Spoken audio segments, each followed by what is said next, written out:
Hi guys, my name is Josh. I'm a technician here at RV Land, and I'm here to show you how your RV that you've rented at American Dream Vacations works here in Kyle, Texas. So this right here is going to be your propane tank.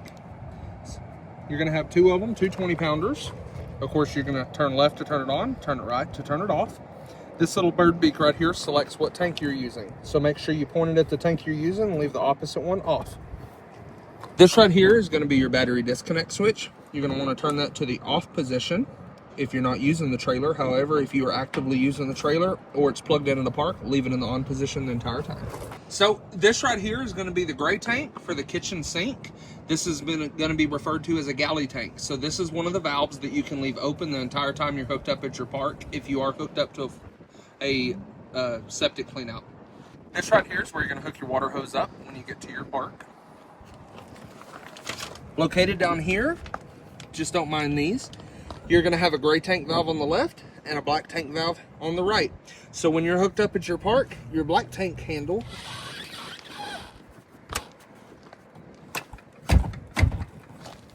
is going to be closed and the gray will be open. If you do find yourself needing to dump the black inside, there's a panel that will tell you how full the tanks are. You're going to want to isolate the gray valve. So you're going to shut the gray valve before you open the black. This ladder right here is rated at 250 pounds. If you do go to get up on the roof, please make sure that there's no rocks or anything sharp that could potentially puncture the rubber membrane roof in your shoes. Outside kitchen is located here. Make sure your travel strap is always strapped before travel. You're going to pull this out. You're going to take your propane connection. You're going to hook it up here with the quick down. And then you're going to locate and hook it up right here to either one of these. And then once you hook it up, you're going to turn the gas flow on.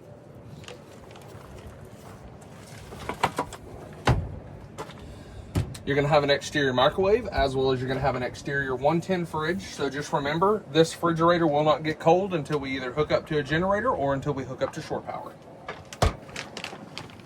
This right here is going to be your black tank flush. So located on this side of the RV, you have an option to hook up a water hose and it will spray out the inside of the black tank. If you're using this, the black tank valve has to be in the open position or you could cause some type of really nasty failures at the end of the day.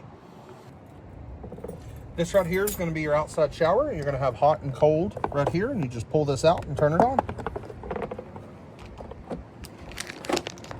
These are going to be your step above steps. Make sure that if you are lifting or lowering the tongue jack in the front or moving the trailer in any position, the door is in the open position if the steps are down. Preferably put the steps up until your trailer is completely level. Water heater location is on this side of the RV. Looking inside of here, you have a small electric on and off switch or possibly a bypass switch. This right here is going to be your plug. No need to mess with that. If you can't get hot water on gas or electric, which this one offers both, come out here and press this to reset the board and the thermostats. Fresh tank fill, gravity fill. You can refer to it as both of them because it is basically the same. Stick your water hose in there and turn it on. You have an onboard water tank. That means wherever your trailer goes, that water stays in the tank is ready for you to use with the water pump. Inside, there's a switch. With the flip of a switch, you would never know that you weren't hooked up to campground water. Stick your hose in here, fill it up till it squirts back out at you, and you know it's completely full.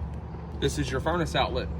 If you find yourself using the propane furnace in the wintertime, make sure that you or your children especially stay away from this because it can potentially burn your hands. This right here is going to be your outside TV mount. So if you find yourself trying to use your television outside, you'll be able to lock it in here, drop it down.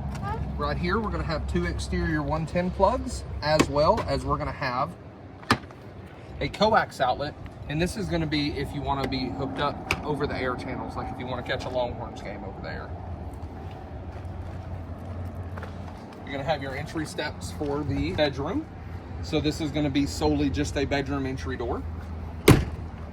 Located right here, you're going to have your stabilizer jacks. You're going to have the exact same one in the rear of the trailer. You just hold down its stem, and as soon as they touch the ground, that's when you let off. These are not meant to lift or level the trailer, only meant to stabilize the trailer. Come on, guys, let's hop inside. This is a Coleman Mach air conditioner thermostat.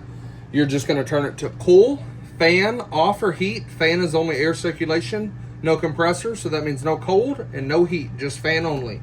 Your fan is going to have 4 options. Always leave it in the auto setting. Try to always run high if you can, especially if you're in a humid environment. Do not run it on the low fan speed. This RV is equipped with a radio. Zone 1 is going to be interior speakers, which is these right here. And zone 2 is going to be your exterior speakers outside.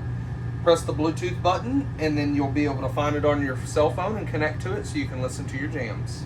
Located down here, you're going to have your fireplace. Fireplace does come with a remote, as well as it does have buttons to operate it right here.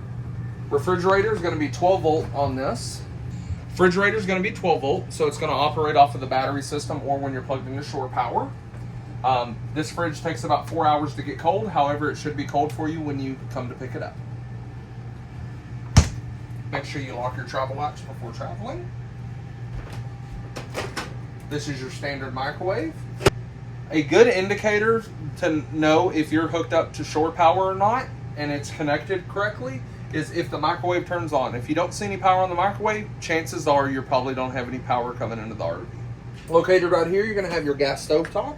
You're just going to turn this to the on position, give it a little click, and that's all you got to do. And that's for all 3 burners. In order to ignite the oven, you're going to turn it over to this little flame. You're going to hold it in for about 10 seconds, and then you're going to start clicking. At the very bottom there, you'll see a flame ignite here. In the rear bunkhouse area, you're going to have a mechanically controlled air conditioner, which means you just turn it on right here. When turning it on, if you listen, if you hear the click, or you can feel it as well in your hands, that is how you set the thermostat. There's no digital numbers. So if you feel or hear the click, that means that that's the temperature it is in here. So if you wind up getting too cold, slowly turn it up until it clicks, go just a hair past, and then it will slowly warm up in here. Right here, you're gonna have your water pump switch. Water pump is only gonna be used if you're using the fresh tank. Water heater will turn on for you to warm up your water. How long should we wait? You should wait about 30 to 45 minutes. You'll have your porch light, which is your light outside, your interior light switch here, your other light switch here, and your awning lights, which is your LED strip here. All slides, when you hear this sound, that means the slide is all the way in, or the slide is all the way out. And then you'll have your awning extend and retract. Remember, when using the awning, use your best judgment. If you think it's too windy for an awning, it's definitely too windy for an awning. And when running the awning out, make sure we're holding the out button. And when running the awning in, make sure we're holding the retract button, okay?